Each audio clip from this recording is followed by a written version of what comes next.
Je vis seul, isolé, dans une maison où rien ne change jamais, mais ce jour-là, c'est comme si j'avais glissé dans une autre version de ma vie.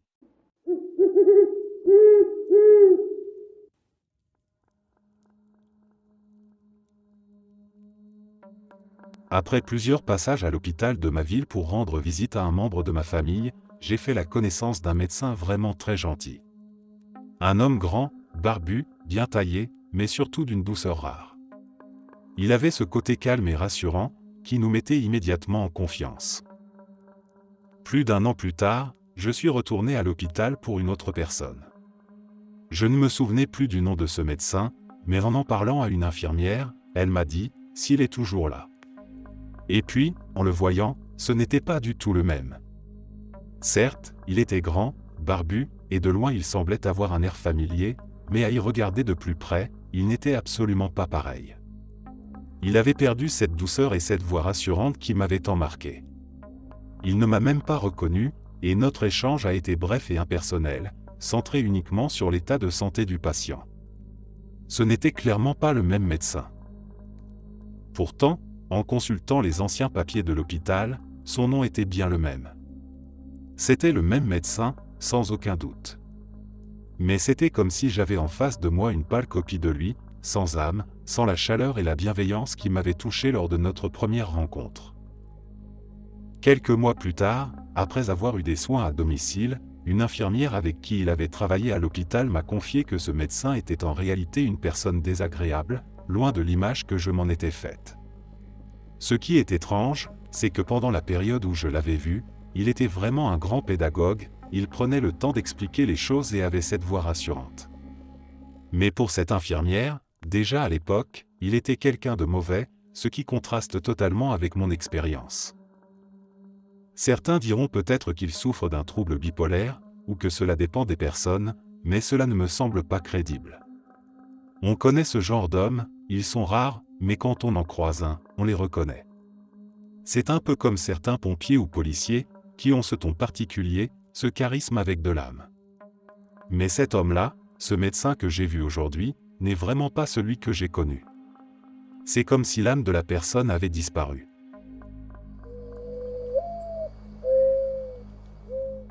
J'avais un rendez-vous chez mon expert comptable, dans un immeuble que je fréquente depuis des années.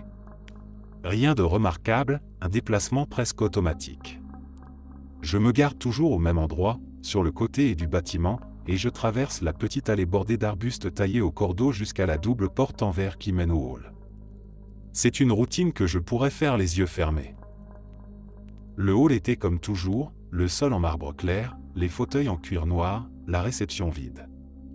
Je me dirige droit vers l'ascenseur, j'appuie sur le bouton du 5e étage, et je me cale contre la paroi, les bras croisés, en attendant que les portes s'ouvrent.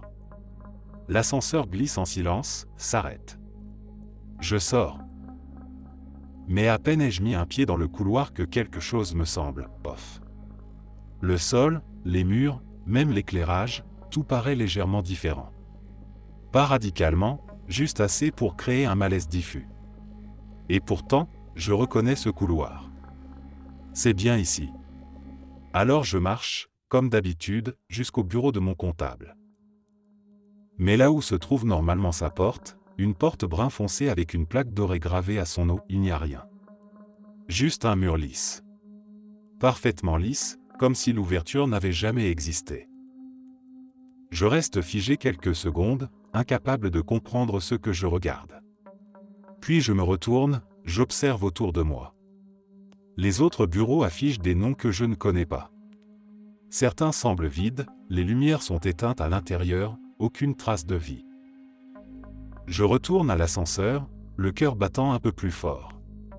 Je vérifie le numéro d'étage, 5, je ne me suis pas trompé. Pourtant, tout est faux. Je redescends au rez-de-chaussée, persuadé que quelque chose ne tourne pas rond. Lorsque les portes s'ouvrent à nouveau, je suis accueilli par un hall complètement transformé. Ce n'est plus le même lieu. Une banque a pris la place de tout ce que je connaissais. Des guichets, des distributeurs automatiques, des affiches publicitaires. Une hôtesse en tailleur passe devant moi sans me prêter attention. Je fais quelques pas, lentement. Je reconnais l'espace, la forme des murs, l'emplacement des piliers, mais tout a été remplacé. C'est comme si un autre monde avait pris le contrôle du mien. Je ressens une gêne physique, un vertige. J'ai l'impression d'être au mauvais endroit, ou pire, dans une version alternative de la réalité. Quelque chose d'impossible vient de se produire et pourtant j'en suis témoin. Je retourne dans l'ascenseur, la gorge nouée, et j'appuie à nouveau sur 5. L'ascension semble plus longue cette fois. Quand les portes s'ouvrent, je découvre avec un soulagement brutal le couloir familier, exactement comme il doit être. La porte de mon comptable est là, à sa place, identique à ce qu'elle a toujours été. Je vais frapper. Il m'accueille comme si de rien n'était, comme si je n'étais pas en train de remettre toute ma perception du réel en question. Je règle ce que j'ai à régler, mais je suis ailleurs. Je n'arrive pas à me détacher de cette sensation étrange, de ce moment suspendu dans un entre-deux. Quand je reprends l'ascenseur pour descendre, je redoute presque que le hall ait encore changé.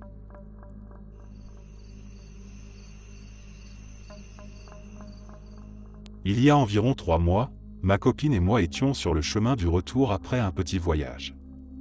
Elle conduisait, j'étais assis à côté d'elle, côté passager. On roulait sur une autoroute qu'on connaissait bien, avec ses 4 postes de péage répartis sur plusieurs dizaines de kilomètres. C'était la fin de l'après-midi, la route était plutôt dégagée, presque calme. Alors qu'on approchait du premier péage, j'ai remarqué 2 SUV arrêtés un peu avant les barrières. L'un était bleu foncé, ou peut-être noir selon la lumière, et l'autre avait une teinte rouge bordeaux, assez distinctive. J'ai à peine jeté un œil, mais le conducteur du SUV rouge a attiré mon attention. Il portait des lunettes de soleil, une barbe soignée, l'air tout à fait banal, comme un type qu'on croise tous les jours sans y penser. Je l'ai vu clairement parce qu'on ralentissait pour passer le péage. Je n'y ai pas trop réfléchi sur le moment. Mais en arrivant au deuxième péage, j'ai senti un truc étrange. Le même SUV rouge était garé à nouveau, presque au même emplacement, et le même homme était au volant, toujours seul, lunettes sur le nez. Je l'ai reconnu tout de suite. Pourtant, entre les 2 péages, la route était vide. Aucune voiture ne nous avait doublés. J'ai demandé à ma copine si elle se souvenait qu'une voiture nous avait dépassés, et elle m'a répondu non, catégoriquement. Rien. Le trajet entre les 2 péages avait été monotone et sans trafic. C'est là que j'ai commencé à avoir une drôle de sensation. Quelque chose ne collait pas. Et ça ne s'est pas arrêté là. Arrivé au 3e péage, rebelote. Le même véhicule, le même homme, au même genre d'endroit, juste un peu après les barrières. Cette fois, j'ai carrément eu des frissons. Il n'y avait aucune explication logique. On aurait forcément remarqué s'il nous avait dépassés.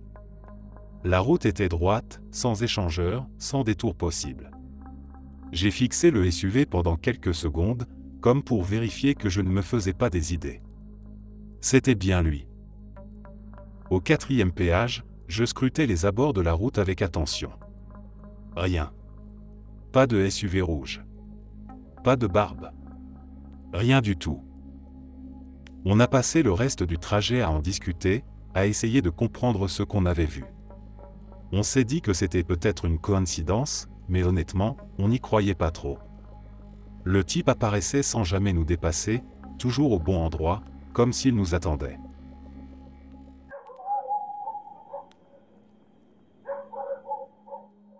Cet après-midi, j'étais en train de plier mon linge tranquillement tout en faisant défiler Instagram d'un œil distrait. J'ai cette habitude un peu étrange, quand je tombe sur une vidéo qui m'intéresse mais que je ne suis pas d'humeur à la regarder tout de suite, je me crée un rappel avec une alarme, histoire d'y revenir plus tard. Ce jour-là, j'avais programmé une alarme pour 15 heures, justement pour une vidéo que je voulais vraiment prendre le temps de regarder. Il était environ 14h55 quand j'ai décidé de la lancer quand même, un peu en avance. Je l'ai regardée une première fois. Elle durait 1 minute 30. Elle m'a intrigué, alors je l'ai immédiatement relancée une deuxième fois, ce qui m'a pris encore 1 minute 30. Ensuite, j'ai enchaîné avec la vidéo juste en dessous, plus longue, 3 minutes, et je l'ai aussi regardée 2 fois. Donc en tout, j'avais passé 6 minutes sur cette deuxième vidéo. Pendant ce moment, l'alarme que j'avais fixée pour 15 heures a bel et bien sonné. Je m'en souviens très clairement, parce que ça m'a sorti d'Instagram un instant et j'ai dû revenir sur l'application pour que le son de la vidéo redémarre. J'ai alors mis l'alarme en pause, j'ai terminé mon visionnage, puis j'ai regardé l'heure. Il était 14h56. Je suis resté là, à fixer l'horloge de mon téléphone, complètement perplexe. C'était impossible. J'avais passé au moins 9 minutes à regarder ces 2 vidéos, en plus de l'interruption de l'alarme. Et pourtant, il n'était même pas encore 15 heures. Je n'arrête pas d'y repenser. Ce n'est pas une confusion de ma part. Je suis certain de ce que j'ai vu, certain que l'alarme a bien sonné à l'heure prévue. Mais le temps ne colle pas. C'est comme si, pendant quelques minutes, le temps s'était étiré ou avait ralenti. Une sensation étrange, difficile à décrire. Tout semblait normal, mais les minutes ne s'additionnaient plus comme elles le devraient. Je me demande si d'autres ont déjà vécu ce genre de décalage.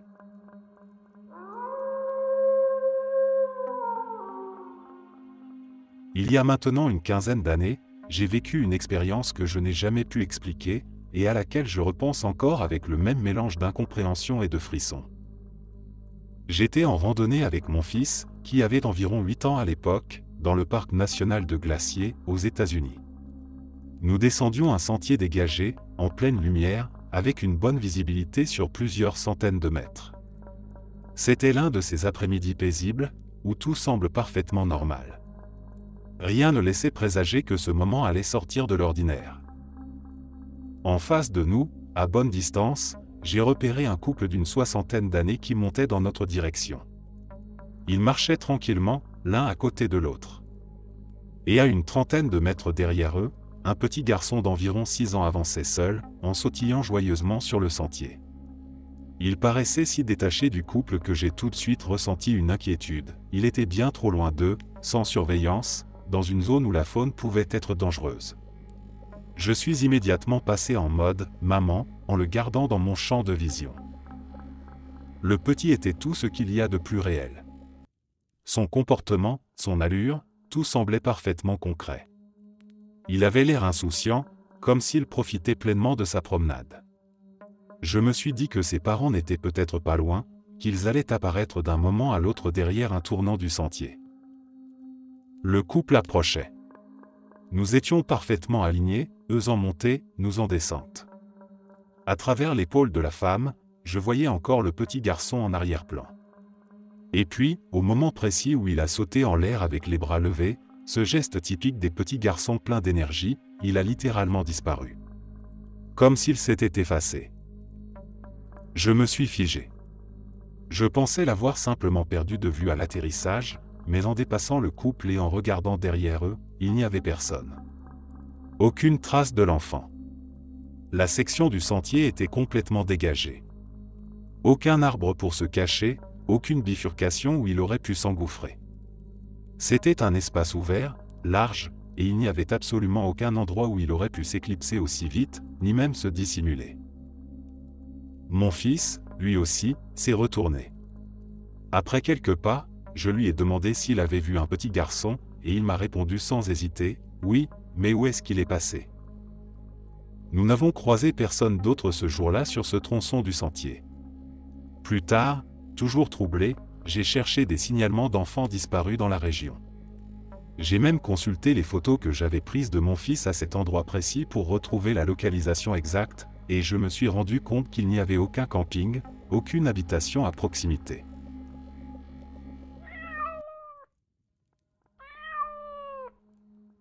Ça fait un moment que j'ai envie de parler de cette expérience, mais à chaque fois, j'ai laissé tomber. J'ai toujours eu cette petite voix dans la tête qui me disait que c'était sûrement un simple moment d'égarement, une confusion passagère. Mais voilà, ça s'est passé il y a 1 an et demi environ, et depuis, cette scène est restée gravée dans ma mémoire comme si c'était hier. C'était un matin tout à fait banal. J'étais en route pour le travail, encore un peu engourdi, dans cette espèce de flou habituel des trajets matinaux.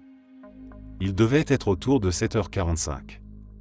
Je venais tout juste de tourner à droite dans la cour de mon lieu de travail, quand j'ai vu 2 enfants marcher dans l'allée, une cinquantaine de mètres plus loin, juste devant moi. Instinctivement, j'ai ralenti. On ne sait jamais avec les enfants, ils peuvent changer de direction sans prévenir. Il semblait très jeune, 3 ou 5 ans peut-être, et marchait main dans la main. L'un portait un manteau bleu, l'autre un manteau jaune, tous deux avec un bonnet enfoncé jusqu'aux sourcils. La scène m'a frappé par sa netteté. Et immédiatement, une question m'a traversé l'esprit: que faisaient ces enfants seuls, à cette heure-là, dans la cour d'un bâtiment de bureau? Il n'y avait absolument personne d'autre autour. Pas un adulte, pas un bruit, rien. Je les ai suivis du regard pendant 5 secondes environ, jusqu'à ce qu'ils tournent à gauche, juste derrière une voiture garée devant le bâtiment principal. C'est là que se trouve aussi le parking, donc j'ai emprunté la même direction pratiquement dans la foulée. À peine quelques secondes d'écart. Mais quand j'ai tourné à gauche, il n'y avait plus personne. Les enfants s'étaient volatilisés. Il n'y avait pourtant aucun endroit où ils auraient pu aller. La route continue tout droit, sans passage, sans recoin, et la porte du bâtiment était encore fermée. J'étais si proche qu'ils n'auraient pas eu le temps de disparaître à ce point sans que je les voie. Il n'y avait nulle part où se cacher. Je suis sorti de la voiture, un peu désorienté, et je suis entré dans la réception. Elle était déserte, comme prévu, vu que personne n'était encore arrivé. Pourtant, une partie de moi s'attendait encore à les retrouver là, avec un parent, un employé, quelqu'un. J'ai repassé la scène dans ma tête encore et encore. Je me suis demandé si j'avais pu imaginer tout ça, si mon esprit fatigué n'avait pas projeté une image. Mais tout était trop net. Leurs petits pas sur le bitume, les couleurs de leurs manteaux, leurs silhouettes minuscules, mes pensées à cet instant, rien ne sonnait comme un rêve. Et même si j'ai déjà vécu des choses un peu étranges, je n'ai jamais considéré cet instant comme un phénomène paranormal.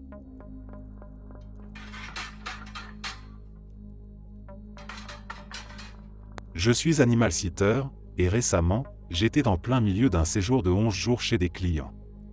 Ils ont un chat, une tortue du désert, et une maison absolument impeccable.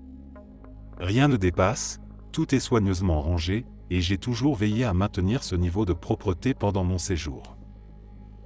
Je précise ce détail parce que dans une maison comme celle-là, tout changement, aussi minime soit-il, se remarque tout de suite. Dans la chambre où je dormais, il y avait un ventilateur de plafond, contrôlé par un interrupteur mural.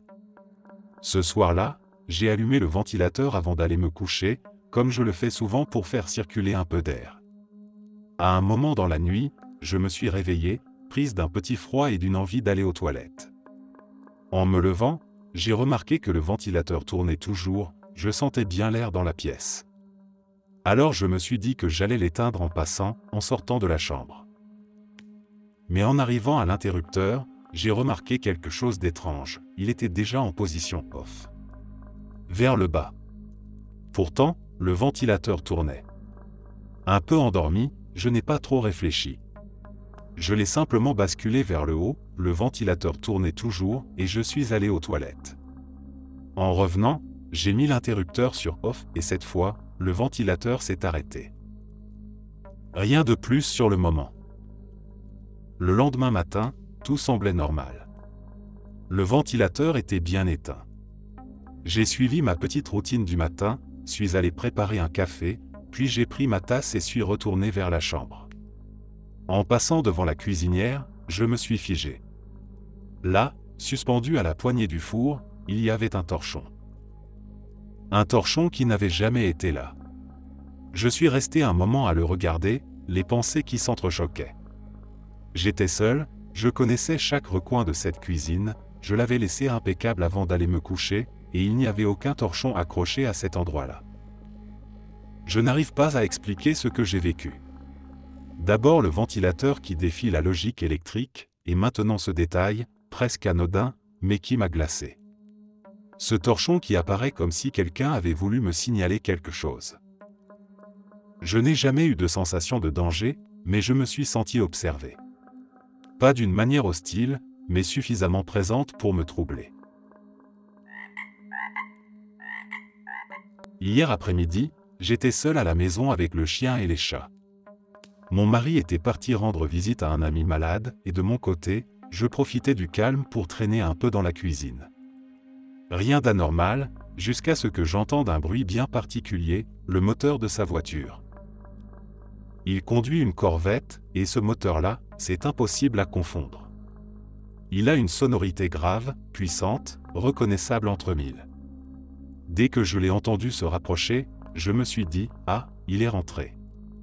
Même le chien, qui était allongé juste devant la porte menant au garage, s'est levé aussitôt et s'est mis à fixer la porte, comme il le fait toujours quand il entend mon mari rentrer. Sauf que, personne n'est entré. J'ai tendu l'oreille, en me disant qu'il était peut-être resté assis un moment dans sa voiture, mais ça ne lui ressemble pas. Il ne traîne jamais dans la voiture en rentrant. En général, il coupe le moteur, sort, entre, point. Mais bon, j'ai fini par me distraire avec autre chose et j'ai laissé passer une dizaine de minutes. Puis, d'un coup, je réalise que je ne l'ai toujours pas vu, qu'il n'est toujours pas là. Je vais jeter un œil dans le garage, vide. Sa voiture n'est même pas là. Sur le moment, je me suis dit qu'il était peut-être juste passé rapidement puis reparti pour une urgence. Mais ça n'avait aucun sens.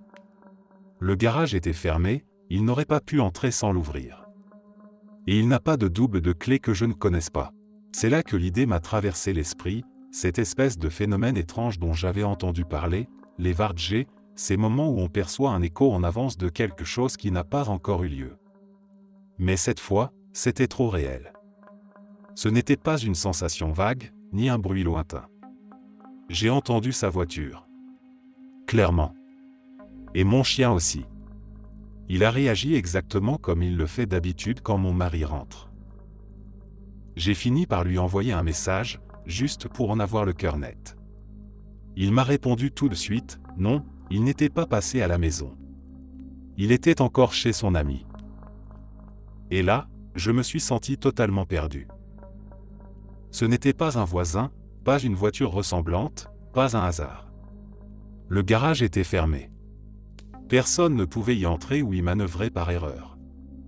Et je sais ce que j'ai entendu, mon chien aussi, ce n'était pas dans ma tête. Quand je lui ai raconté, il ne m'a pas cru. Il a juste haussé les épaules, comme si j'avais rêvé. Mais moi, je sais ce que j'ai entendu. Et ne pas être cru, c'est encore plus frustrant que le phénomène lui-même.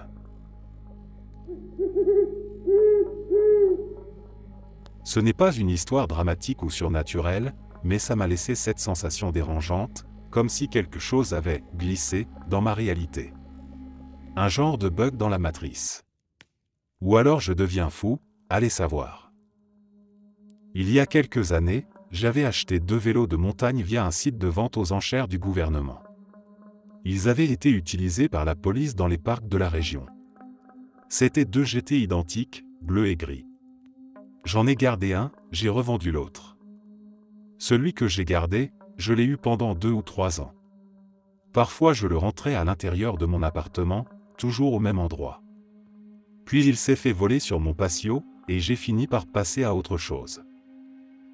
Quand ma fiancée a emménagé avec moi, ça faisait encore partie de mon quotidien. Elle l'a connu, ce vélo. Elle l'a vu dans l'appart. On en a parlé, c'est un souvenir net pour nous deux. Donc ce week-end, elle faisait du tri dans ses documents sur son téléphone, des photos pour son CV ou je ne sais quoi. Elle m'appelle et me demande un truc du genre, « Tu te souviens du vélo que t'avais, celui que tu rangeais dans le coin là-bas ?» Je dis oui, évidemment. Et là, elle me montre une photo qu'elle avait prise de l'intérieur de notre appart, à l'époque où le vélo était encore là. Et sur la photo, c'est pas mon vélo. C'est un VTT rouge et chrome. Rouge. Pas bleu et gris. Et ce vélo est exactement à la même place où je rangeais le mien, dans la même position, angle parfait. Je lui dis tout de suite que c'est pas mon vélo. Et elle me regarde et dit, je sais. Quand est-ce qu'on a eu un vélo rouge dans l'appart? On est resté là, un peu bête, à fixer cette photo. Aucun de nous n'a souvenir d'avoir vu ce vélo-là. Je n'ai jamais eu de vélo rouge. Jamais roulé avec quelqu'un qui en avait un. Et je n'ai jamais laissé quelqu'un rentrer un vélo chez moi, à part le mien. Surtout pas pour qu'il soit garé exactement là, comme s'il avait remplacé l'autre. La photo est claire. Il n'y a pas de reflet bizarre, pas de filtre, pas d'ombre étrange. C'est un VTT rouge. Et je n'ai aucune explication. Je sais que c'est un détail, que c'est pas le genre de chose qui change une vie, mais depuis que j'ai vu cette image, j'ai comme un nœud dans l'estomac. Ce moment où tu es sûr de ce que tu sais, et que quelque chose vient le contredire de manière évidente, sans logique. Je ne suis pas quelqu'un de particulièrement superstitieux ou du genre à voir des signes partout. Mais là je ne sais pas quoi penser.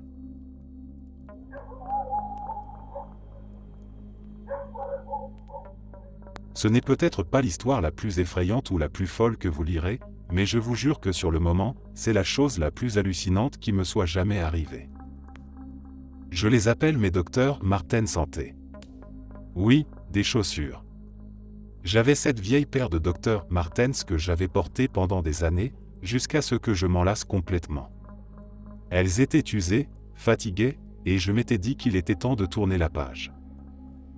Un jour, en triant de vieux vêtements à donner, j'ai décidé de les inclure dans le lot. Dans ma ville, il y a ces bennes publiques où on peut déposer ses dons, alors j'ai tout mis dans un sac, sauf les docteurs Martens, que j'ai gardés à part. Il faisait beau, j'étais de bonne humeur, et j'ai roulé jusqu'à l'une de ces bennes. J'ai balancé le sac, puis j'ai pris les chaussures dans les mains, je les ai regardées une dernière fois, et je les ai lancées. Je les ai littéralement vues voler en l'air, retomber dans la benne. Je me souviens de la sensation de soulagement, je les avais gardées trop longtemps dans ma voiture, je ne voulais plus les voir. Quelques semaines passent, peut-être un mois. Un jour, je fouille dans mes placards à la recherche d'un truc, et j'ouvre une porte que je n'ouvre pas souvent, et là, je reste figé. Les docteurs Martens étaient là. Bien posés, sur le sol du placard. La paire entière, exactement celle que j'avais jetée. Et je vous jure, j'ai hurlé. J'ai littéralement reculé en trébuchant, complètement déboussolé. Mon frère, qui était dans la pièce à côté, a accouru parce qu'il m'avait entendu paniquer. J'arrivais même pas à lui expliquer. J'étais trop choqué. Ces chaussures, que j'avais vues disparaître dans la benne, étaient maintenant chez moi, comme si elles n'étaient jamais parties. Je les ai à peine regardées. Je ne les ai pas touchées. Je me suis contenté de refermer le placard. Et à partir de là, j'ai décidé de ne plus essayer de les jeter, ni même de les déplacer. Je les ai laissées là, comme si elles étaient devenues intouchables. Le plus étrange, c'est qu'après cette histoire, je ne les ai plus jamais revues. Depuis ce jour-là, elles ont disparu pour de bon. J'ai déménagé depuis, et étant plutôt du genre minimaliste, je sais très bien ce que je possède ou non. Elles n'ont jamais refait surface. Et franchement, je préfère que ça reste comme ça.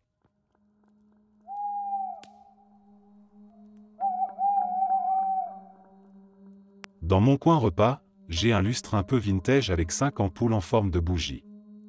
Il y a 2 semaines, j'en remarque une qui grille. Rien de dramatique, mais assez pour m'agacer. Ce sont des ampoules un peu spéciales, donc pas le genre qu'on trouve au fond de n'importe quel tiroir. Je me suis souvenu que j'en avais peut-être encore quelque part, alors j'ai fouillé dans un des placards de la cuisine, là où je range un peu de tout, mais pas de traces du paquet.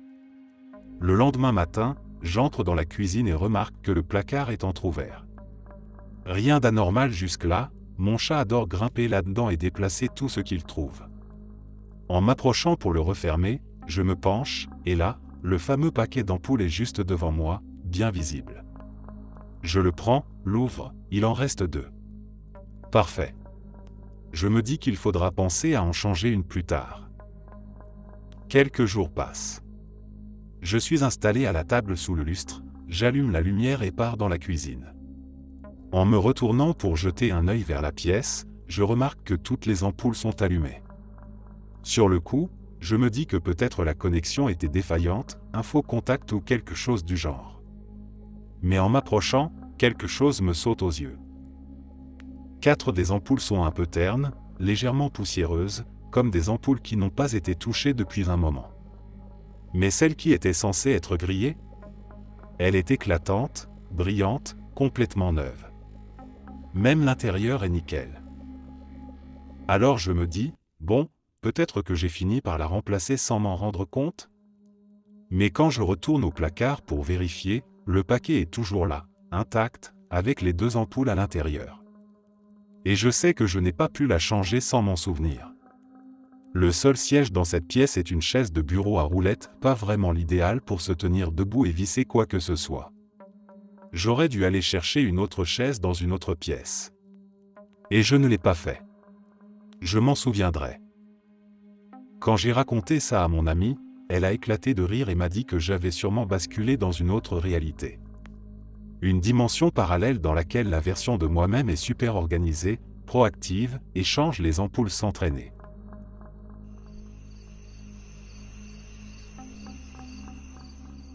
Quand j'étais jeune adulte, j'avais déménagé à environ 4 heures de route de chez mes parents. C'était un nouveau départ, ma première vraie indépendance. À cette époque, quelque chose de curieux a commencé à m'arriver, j'avais sans cesse cette pensée intrusive qui me traversait l'esprit, complètement hors contexte. Je dois en apprendre plus sur les déesses égyptiennes liées au chat. Je ne sais pas d'où c'est venu. Ce n'était pas un intérêt que j'avais auparavant, et pourtant, l'idée revenait sans cesse, comme un rappel mental surgissant à des moments ordinaires de la journée. Ça a duré plusieurs semaines. Une pensée insistante, mais pas menaçante, juste étrange. C'est pendant cette période que j'avais prévu un petit week-end pour aller rendre visite à ma famille. Je suis arrivé, tout s'est passé normalement. Puis, le lendemain matin, en entrant dans la cuisine, j'ai vu un livre posé sur la table. Un livre sur Sekhmet, une déesse égyptienne à tête de lionne, donc techniquement une déesse féline. Je suis resté figé. Je n'avais jamais entendu parler de Sekhmet avant d'avoir ces pensées bizarres.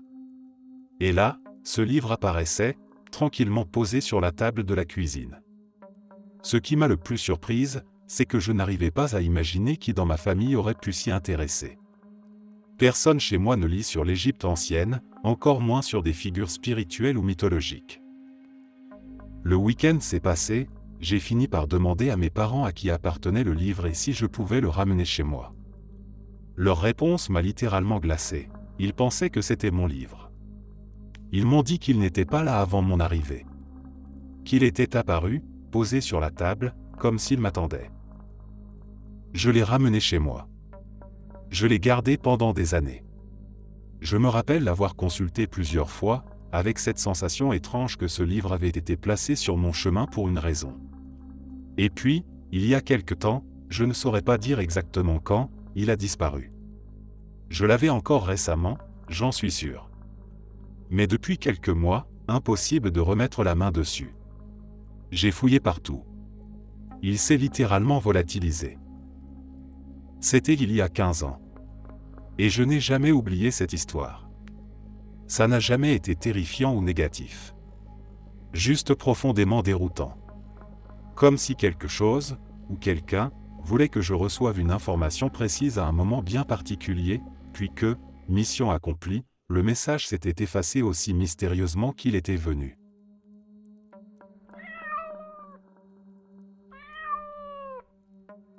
J'étais seul à la maison avec ma fille en bas âge et notre chienne. C'était une journée ordinaire, rien d'inhabituel, jusqu'à ce moment qui m'a complètement déstabilisé, et qui, depuis, ne me quitte pas. La télé était allumée, comme souvent, en fond. Mais tout à coup, j'ai remarqué que la même séquence passait en boucle. Pas une simple rediffusion rapide ou un bug de streaming, non, exactement la même scène, 3 fois de suite. Et je n'ai rien touché. Je n'ai pas rembobiné. Je n'ai même pas eu la télécommande en main. En même temps, j'ai remarqué que ma fille tournait en rond dans la pièce. Littéralement, elle faisait des cercles, comme si elle ne m'entendait pas. Je l'appelais, mais elle ne réagissait pas. Notre chienne, elle, s'était mise à avoir des mouvements nerveux, presque des secousses, les oreilles basses, mais elle ne réagissait pas non plus à ma voix. Comme si elles étaient toutes les deux figées dans un autre rythme, ailleurs. Et moi, j'étais là. Seul à pouvoir bouger, seul à voir ce qui se passait. Je me suis levé pour éteindre la télé, mais rien ne répondait. Aucun bouton ne fonctionnait. J'essayais d'attirer l'attention de ma fille, de ma chienne, de dire quelque chose, de les faire sortir de ça, mais elles n'entendaient rien. C'était comme si j'étais la seule à encore faire partie du moment présent pendant que tout le reste s'était figé ou répété en boucle. Et puis, d'un coup, tout est reparti comme si de rien n'était. La scène à l'écran a changé. Ma fille a dit maman d'une voix claire, et la chienne a aboyé, comme si on venait de redémarrer le monde.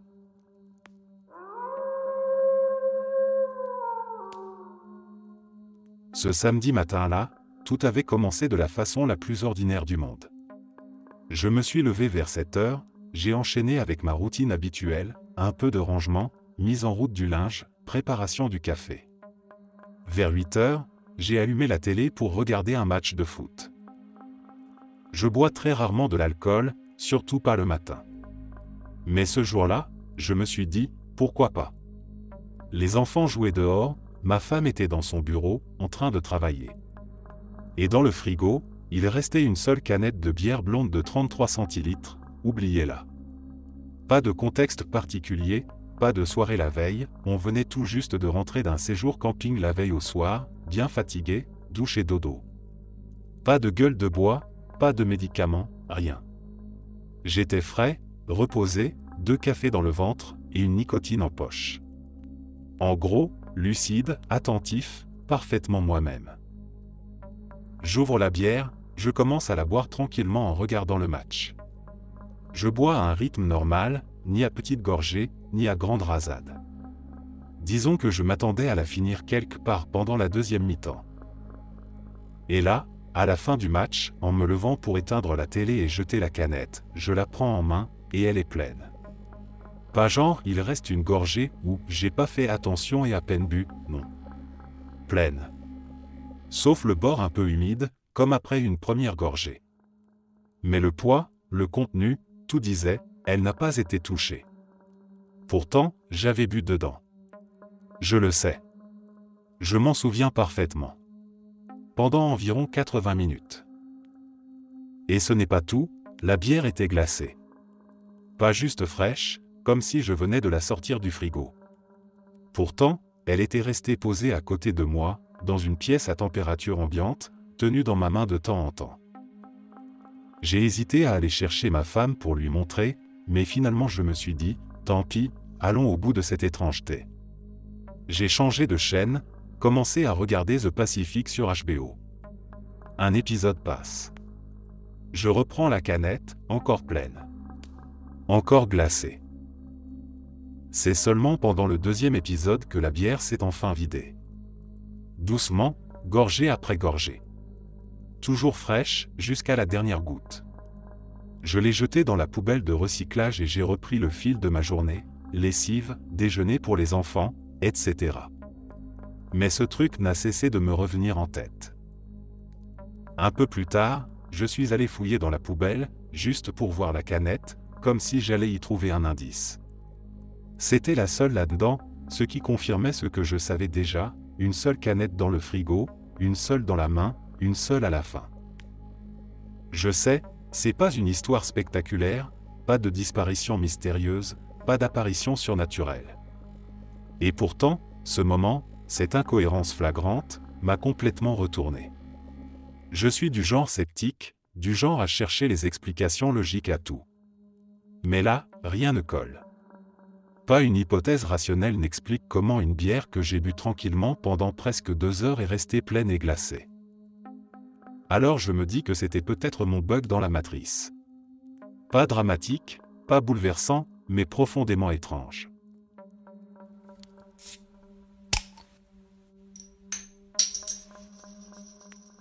J'étais au supermarché avec mon copain. On se trouvait au rayon chocolat, à choisir quelques tablettes. On en a pris 2, et lui en a attrapé une 3e. Dans ma tête, sans vraiment le dire à voix haute, j'ai pensé, non, 2, c'est suffisant. Et finalement, comme si on s'était compris, on a reposé la 3e, gardé seulement 2, et on est passé à la caisse. Jusque-là, rien d'anormal. De retour à la maison, j'ai ouvert le coffre de la voiture pour récupérer les sacs de course. Et c'est là que tout a déraillé. Je sors le sachet avec les chocolats, je tends la main, et je suis en train de tenir 3 tablettes. Pas un doute. Je les compte, une par une. 1, 2, 3. Je les vois, je les sens, le poids, la texture. J'ai littéralement conscience de 3 tablettes dans mes mains. Et ça me fait un choc. Je me retourne vers mon copain, complètement confuse, et je lui demande « Attends, pourquoi on en a pris 3 ? On avait dit 2. » Il me regarde et me répond simplement « On n'en a pris que 2. » Je baisse les yeux. Et là, 2. Il n'y en a que 2. Plus de 3e tablette. Elle s'est évaporée. Je fouille le coffre, les sacs, les sièges, rien. Il n'y a jamais eu de 3e chocolat, apparemment. Pourtant, je sais ce que j'ai vu. Ce n'était pas une impression fugace, pas une seconde de doute. C'était réel. Pendant quelques instants, j'ai vécu dans une version du présent où il y avait vraiment 3 chocolats.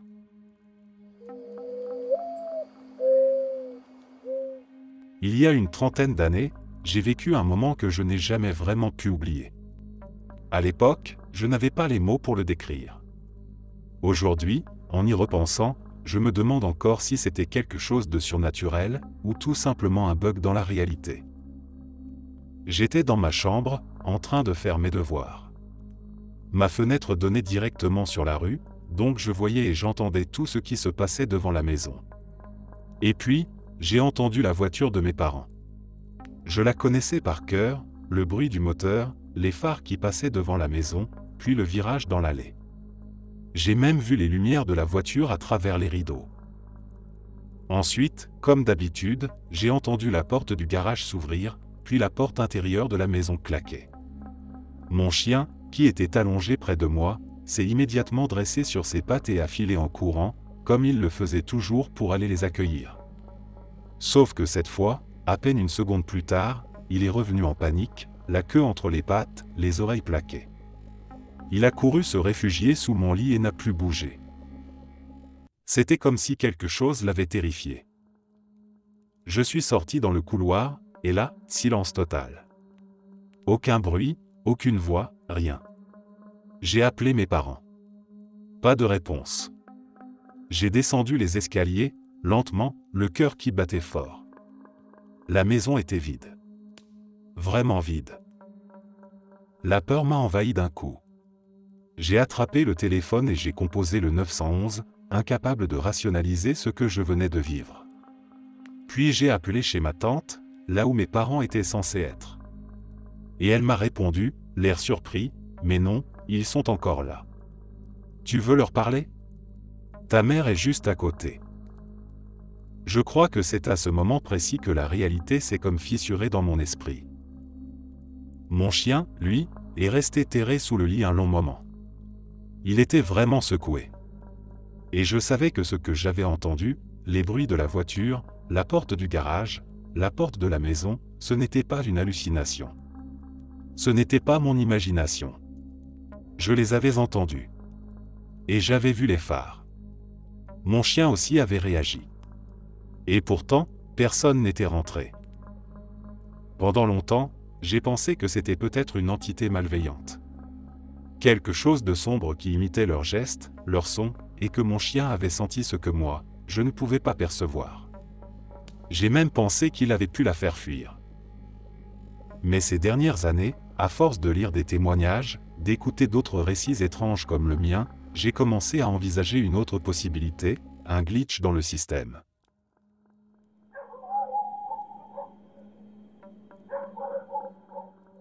Ce qui m'est arrivé ne date même pas d'il y a une demi-heure. C'est encore frais, et j'ai du mal à trouver une explication logique. Je venais de poser mon bébé dans son berceau, dans notre chambre.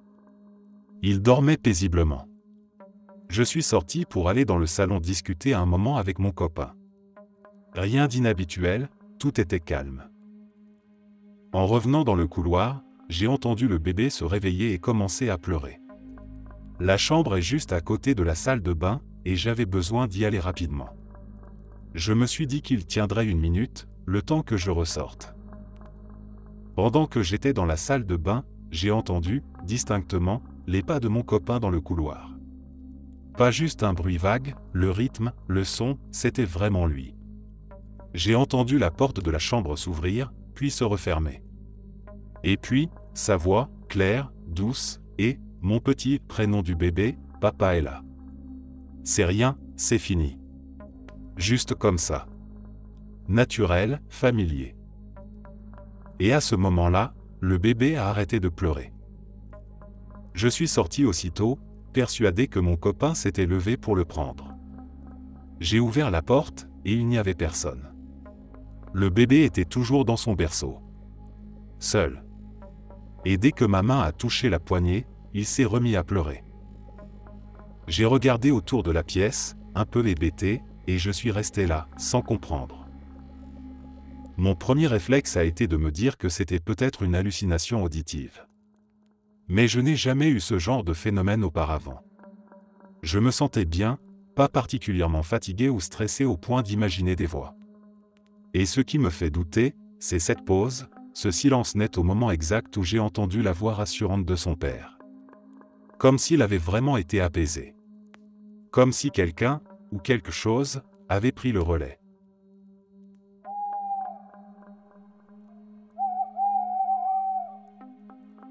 L'autre nuit, tout était normal. On est allé se coucher comme d'habitude. On a vérifié toutes les portes et fenêtres, bien fermées à clé, activé l'alarme. Tous les animaux étaient dans la chambre avec nous, notre chien, un bon gros gabarit de 36 kilos, nos 2 chats, et notre tout petit.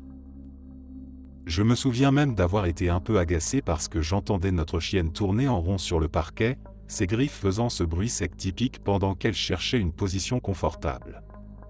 Elle était bien là. Avec nous. Et puis le matin, vers 7h15, on se réveille à cause d'un bruit régulier, des griffes qui grattent contre quelque chose. C'était continu, insistant. Mon mari suit le bruit, va jusqu'à la porte d'entrée, il l'ouvre, et là, notre chienne est là. Elle nous regarde, comme si elle voulait rentrer. On est resté figé. Toutes les portes étaient encore verrouillées. L'alarme toujours activée. Rien n'avait été ouvert. Aucun signe de tentative de sortie. Rien. Alors on a vérifié les caméras extérieures. Elles se déclenchent au moindre mouvement. Et là, sur les enregistrements, on la voit juste faire un aller-retour du seuil de la porte jusqu'à l'allée, et revenir vers la porte. C'est tout. Pas de vidéo d'elle sortant de la maison.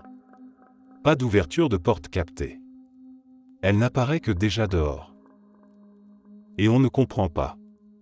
On était sûr qu'elle avait dormi avec nous. On se souvient de sa présence, du bruit de ses pas, de sa routine habituelle du soir. Tout était verrouillé. Aucun accès, aucune explication. En août dernier, ma meilleure amie et moi étions surexcités à l'idée de commencer nos achats de déco pour Halloween. On adore cette période, et on avait prévu une virée chez Michael, notre repère de prédilection pour tout ce qui est citrouille, squelettes et bibelots étranges. On a fait de gros dégâts ce jour-là, chacune remplissant nos paniers d'objets plus délirants les uns que les autres. Parmi mes trouvailles préférées, un petit cabinet blanc, genre 20x 28 cm, rempli de fausses curiosités. Un faux crâne d'oiseau, de petites fioles style apothicaire, et autres petits objets mystérieux. Une vraie pépite. Ma meilleure amie a pris le même. Comme on n'était qu'en août, j'ai posé tous mes sacs sur la table de la salle à manger, qu'on utilise rarement, elle sert souvent de zone de dépôt pour tout et n'importe quoi. Un mois plus tard, je suis enfin prête à décorer la maison. Mon mari va chercher les décos en stock, et moi je commence à déballer les sacs de Michael. Et là, je m'aperçois que le cabinet blanc a disparu. Pas dans le sac. Pas sous la table. Je retourne toute la salle à manger, nettoie la table de fond en comble, déplace les chaises. Rien. Je vais voir dans ma voiture, je fouille sous les sièges, dans le coffre, partout. Je demande à mon mari s'il l'a vu passer. Il me dit que non. Et lui aussi se met à chercher, méthodique. Il fait tout le tour des endroits logiques et illogiques.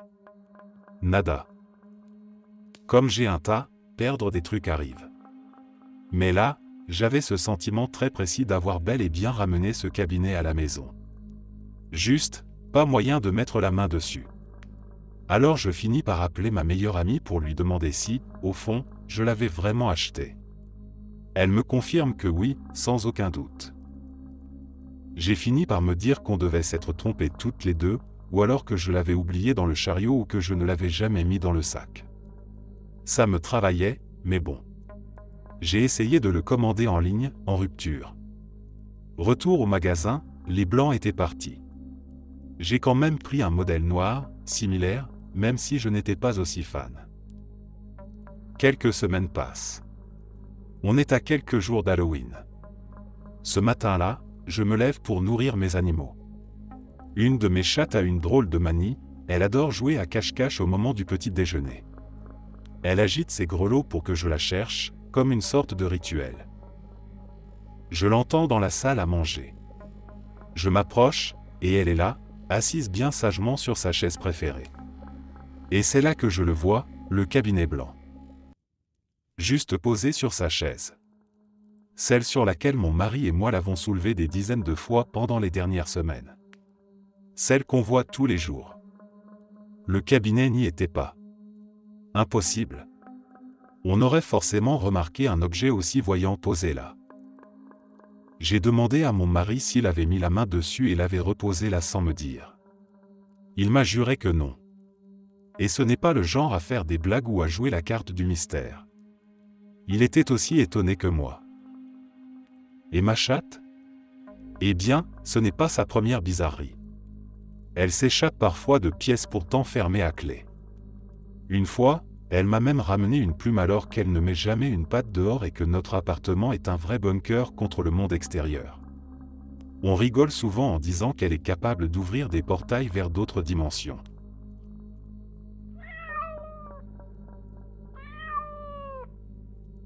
Ma mère et moi avions pris l'avion pour l'Oregon, chacune depuis un état différent, pour assister au mariage de ma nièce. On venait tout juste d'arriver à notre Airbnb.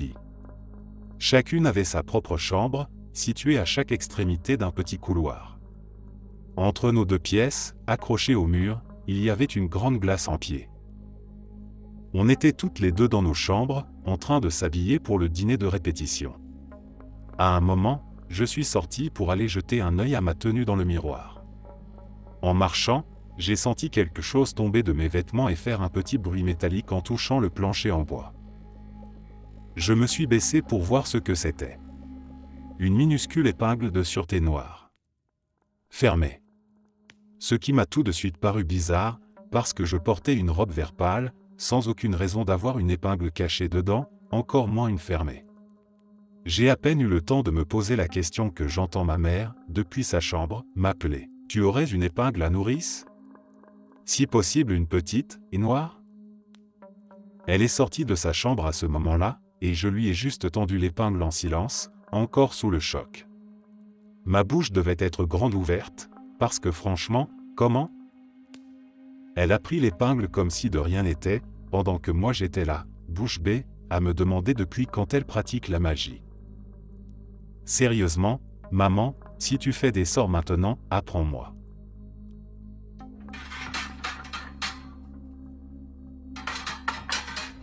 Je suis encore complètement secoué par ce qui s'est passé ce matin, et toute ma famille l'est aussi. Je vais essayer de garder ça court et clair, même si j'ai encore du mal à mettre des mots sur ce qu'on a vécu. Je me suis réveillé à 6h30, comme d'habitude, et ma mère aussi. Elle est allée la première dans la salle de bain à l'étage, y est restée quelques minutes, puis c'est moi qui y suis entré vers 6h37. Rien d'anormal jusque-là. C'était un matin comme les autres. Mais en entrant, j'ai tout de suite remarqué quelque chose d'étrange, des petits points noirs, partout. Sur le tapis de bain, autour du lavabo, même deux sur la cuvette des toilettes. Ils étaient discrets sur le sol, mais bien visibles sur le tissu du tapis. Au début, j'ai cru que c'était ma mère qui avait renversé quelque chose par accident. Mais elle m'a assuré qu'il n'y avait rien du tout quand elle était passée, et elle a bien vu à quel point ces marques étaient visibles. C'était comme si quelqu'un les avait déposées intentionnellement. Les points formaient une sorte de dispersion presque organisée, pas comme une tache renversée au hasard. Ce qui m'a troublé encore plus, c'est que ces points ressemblaient énormément à des marques de mascara. J'ai fait un test. J'ai pris mon propre mascara, j'ai mis un point sur un morceau de papier toilette, et c'était exactement la même taille, la même forme. Pourtant, le tube était toujours à sa place, fermé, et rien ne laissait penser qu'il avait été utilisé récemment. Et surtout, les marques étaient totalement sèches. Entre le moment où ma mère est sortie et où je suis entré, il ne s'est écoulé que 6 ou 7 minutes. Ce n'est pas assez de temps pour que du mascara frais sèche complètement, surtout en aussi grande quantité. Il n'y avait aucune odeur, aucune humidité, aucun indice de fraîcheur. On a vérifié partout, y compris le velu au plafond, mais il était fermé hermétiquement. Aucun signe de fuite, aucun moyen qu'un liquide ait pu tomber du plafond. Et on n'a ni caméra ni trace de quelqu'un d'autre dans la maison à ce moment-là. Je sais que ça peut paraître anodin raconté comme ça. Des petits points noirs sur un tapis de bain, c'est rien, non? Mais quand on est face à ça, et qu'on n'a aucune explication logique, que personne n'a rien vu, rien entendu, que c'est là, posé, comme si ça avait été placé pendant une fraction de minute entre deux passages, ça donne froid dans le dos. Il y a quelques mois, je rentrais chez moi après un déplacement professionnel à New York. Il était 2 heures du matin, et je conduisais depuis presque 10 heures sur des routes glacées. J'étais épuisé, oui, mais je sais ce que j'ai vu. Et je l'ai vu plusieurs fois. Je traversais une zone complètement isolée de l'Ohio, sur une autoroute à 2 voies. À un moment, je suis arrivé derrière une camionnette qui roulait à côté d'un poids lourd. Elle bloquait le passage depuis un moment, en calant sa vitesse sur celle du semi-remorque, bien en dessous de la limite autorisée. Et elle conduisait bizarrement, de manière saccadée, instable. Je voulais m'en éloigner au plus vite. Finalement, la camionnette dépasse lentement le semi, et j'en profite pour passer par la droite. Pendant que je la dépasse, je garde un œil dans mon rétroviseur gauche, parce que vu sa conduite, je craignais un écart imprévisible. Je la vois reculer dans mon miroir, ses phares diminuant petit à petit. Une fois bien devant, je regarde à nouveau la route. Puis je jette à nouveau un œil dans le rétro. Et là, la camionnette a disparu. Plus de phares. Juste une longue étendue de route vide, et au loin, le semi, bien derrière moi maintenant. Je fronce les sourcils, surpris, et je regarde devant moi. Et là, elle est là. La même camionnette, à une trentaine de mètres devant moi, dans la voie de gauche. Comme si elle m'avait dépassé sans que je le voie, ce qui est impossible. Il n'y avait personne devant moi juste avant. Je l'avais dépassée. Je l'avais vue dans mon miroir. J'étais désorienté. Je me suis dit que j'étais peut-être trop fatigué, que mon cerveau me jouait des tours. Mais ce moment-là, je m'en souviens avec clarté. J'ai vu les phares dans mon rétroviseur. Elle était derrière moi. Je la dépasse de nouveau, plus prudemment cette fois. Elle reste derrière moi. Je prends un peu de vitesse et je m'éloigne, soulagé. Mais une dizaine de minutes plus tard, j'arrive sur un autre véhicule. Une camionnette. La même. Même logo, même slogan sur le flanc. Elle roule encore lentement, encore dans la voie de gauche, encore de façon erratique. Je la dépasse à nouveau, toujours en la surveillant dans le miroir. Je regarde devant moi, puis je regarde en arrière. Disparu. Plus de phares. Plus de camionnettes. Et cette fois, elle n'était pas devant non plus. Là, j'étais carrément mal à l'aise. Le genre de malaise profond, pas juste lié à la fatigue. J'ai conduit encore un moment, crispé, les yeux scannant la route. Et comme dans un mauvais film, je l'ai revue. Encore. La même foutue camionnette. Toujours lente, toujours bizarre. Heureusement, cette fois, elle a agi normalement. Je l'ai dépassée, elle est restée derrière, sans autre phénomène étrange. J'ai réussi à rentrer chez moi, plus secoué que je ne l'aurais cru possible, et j'ai dormi comme une pierre.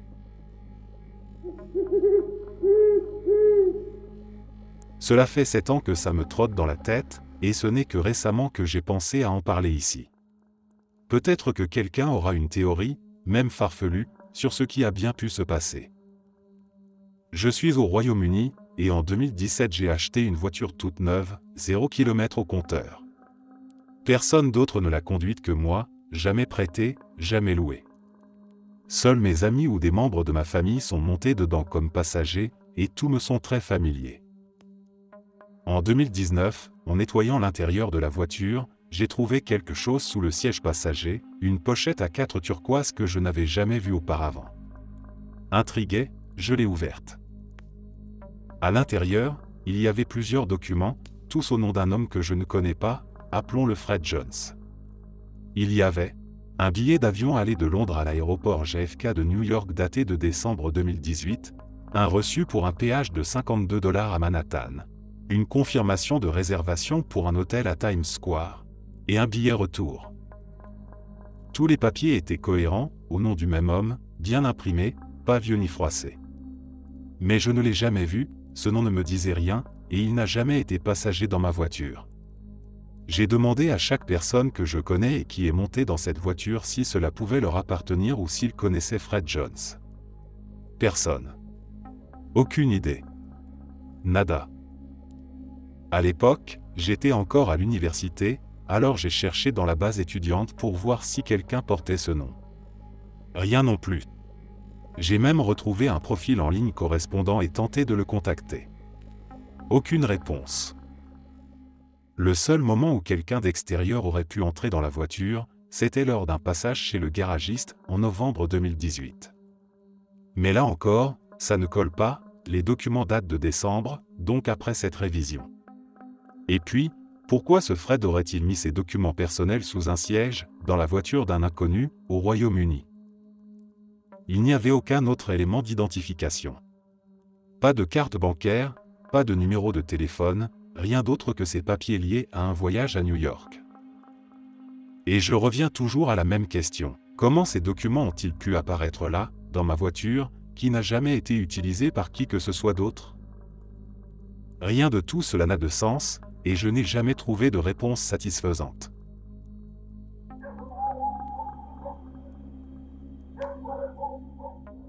C'est une petite histoire, mais elle me trotte dans la tête depuis des années. Il y a quelque temps, j'ai décidé d'entrer dans une école technique pour apprendre la mécanique diesel. Comme je bossais pendant la journée, j'avais pris des cours du soir. C'était la première semaine, on commençait à peine à se connaître entre élèves et avec les profs. Un soir, après la fin du cours, alors que j'étais sur le point de rentrer chez moi, un des gars de la classe m'a proposé, ainsi qu'à un autre étudiant, d'aller manger ensemble dans un resto mexicain juste à côté de l'école. J'ai accepté, et je les ai suivis là-bas. On s'est installé dans une banquette. Je sors mon téléphone et commence à faire ce que je fais toujours, scroller sur TikTok, shaker les stories Snap, sans trop faire attention. La serveuse est venue pour prendre nos commandes, alors j'ai posé mon téléphone une seconde. Et là, en le reprenant et en rallumant l'écran, j'ai vu, juste un fragment de seconde, une photo. Une voiture blanche complètement emboutie. Une Chevy, manifestement. L'image est apparue, puis mon téléphone s'est éteint tout seul. Bon, ça m'était déjà arrivé, donc je n'ai pas tilté tout de suite. Je l'ai rallumé, j'ai recommencé à faire défiler mes applis, chercher si c'était un TikTok que j'avais vu et zappé sans y penser, ou une story, mais rien. Impossible de retrouver cette photo. C'était comme si elle n'avait jamais été là. Et c'est là que ça devient vraiment bizarre. Environ 20 minutes plus tard, on discutait tous les trois tranquillement, et le gars qui nous avait invités commence à nous raconter un truc. Il avait eu un accident il y a quelque temps, il conduisait une Chevy blanche et un semi-remorque avait grillé un stop et l'avait percuté. Puis il sort son téléphone pour nous montrer une photo. Et c'était exactement la même image. La même voiture, le même angle, la même scène que celle qui était apparue brièvement sur mon écran. Je n'avais jamais vu cette photo avant. Je ne connaissais pas ce gars avant cette semaine-là. Il ne l'avait pas encore montré. Et pourtant, je l'avais vu. Je n'ai jamais trouvé d'explication rationnelle.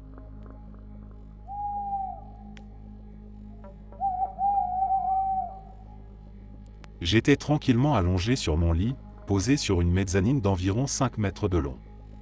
Le lit lui-même fait 2 mètres et est collé contre un des côtés. De l'autre côté, j'ai 3 mètres d'espace avec un canapé et une télé, et juste en face, il y a une sorte de renfoncement qui dépasse du mur, une structure de soutien pour le toit. Je sais exactement où il est, et je ne me cogne jamais dedans. Genre, littéralement jamais. Et là, j'étais allongé, relaxé, quand j'ai voulu me repositionner un peu pour être plus confortable, et je me prends un coup en plein dans le front contre ce qui semblait être du vide. Je vous jure, j'ai eu cette réaction instantanée de pur bug mental, il n'y avait rien devant moi. J'étais bien dans l'axe, dans une zone où je passe tout le temps, où je sais qu'il n'y a rien. Et pourtant j'ai senti un impact, net, comme si j'avais frappé une paroi invisible. Sur le coup, j'ai vraiment flippé. Genre physiquement choqué. Mon cerveau a eu ce moment de silence genre, ce n'est pas possible. Je me suis levé, avec une sensation bizarre dans le corps, genre malaise sans explication. J'ai cherché autour de moi si quelque chose avait pu bouger, apparaître, ou tomber sans que je m'en rende compte, mais non. Rien, aucun objet, aucun câble, aucune explication logique. La seule chose à cette hauteur, c'est ce fameux renfoncement du mur. Sauf que, pour que ce soit lui, il aurait fallu que l'espace lui-même se soit déplacé ou que ma perception de l'endroit soit complètement erronée. Ce qui, franchement, fout un peu les jetons.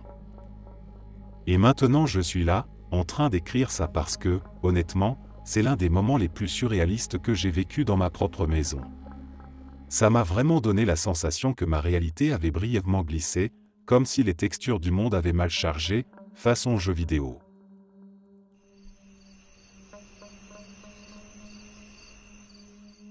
Je m'appelle Henri, j'ai 63 ans, et je vis seul dans une vieille maison à une quarantaine de kilomètres du premier vrai village.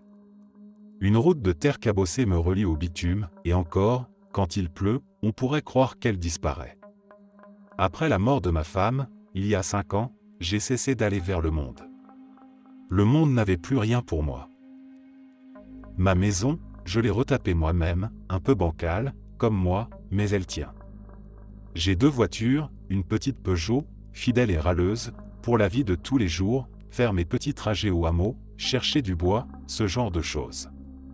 Et une BMW, plus nerveuse, que je sors quand je dois aller en ville. Je n'y vais pas souvent, une fois par mois, parfois moins. Cette voiture, c'était un caprice d'avant, du temps où on rêvait de virer avec Claire.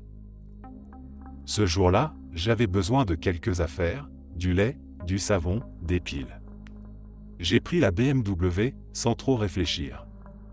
Il faisait beau, et l'air frais me donnait presque envie de rouvrir les fenêtres de ma vie. J'ai mis 2 bonnes heures, l'aller-retour, plus les courses. Et quand je suis rentré, la voiture n'était plus dans le garage. Vide, pas de traces de pneus, rien. Je suis resté là, idiot, les bras ballants. Mon premier réflexe a été d'entrer dans la maison en courant, peut-être qu'ils avaient volé autre chose, peut-être que j'étais pas seul. Mais tout était comme je l'avais laissé, la cafetière encore tiède, le pain dur de la veille sur la table, le courrier pas ouvert. J'ai appelé la gendarmerie. Ils ont mis presque 3 heures à arriver, le temps de se convaincre que ce n'était pas une mauvaise blague d'un vieux reclus devenu fou.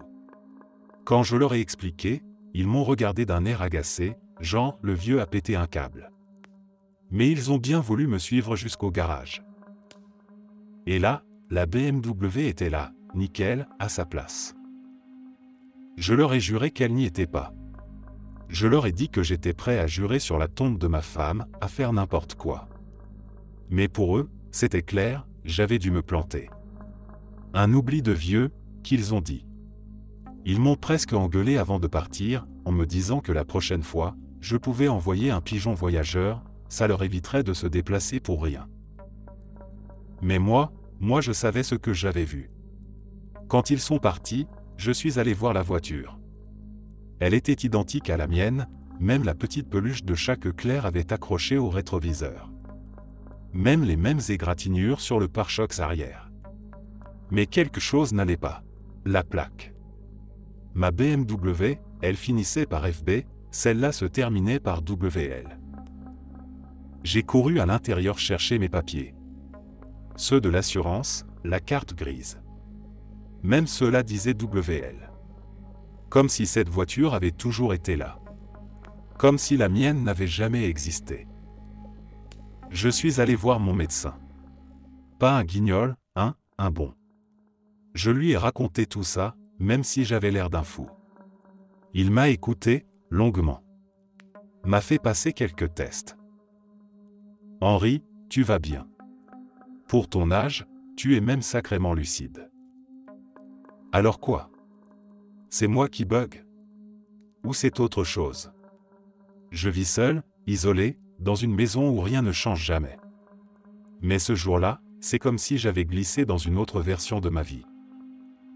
Depuis, je regarde tout. Les détails, les objets, les ombres et je me dis que peut-être il y a eu un glitch. Merci d'être resté jusqu'à la fin. N'oubliez pas d'aimer la vidéo, de vous abonner et de partager vos propres histoires en commentaire.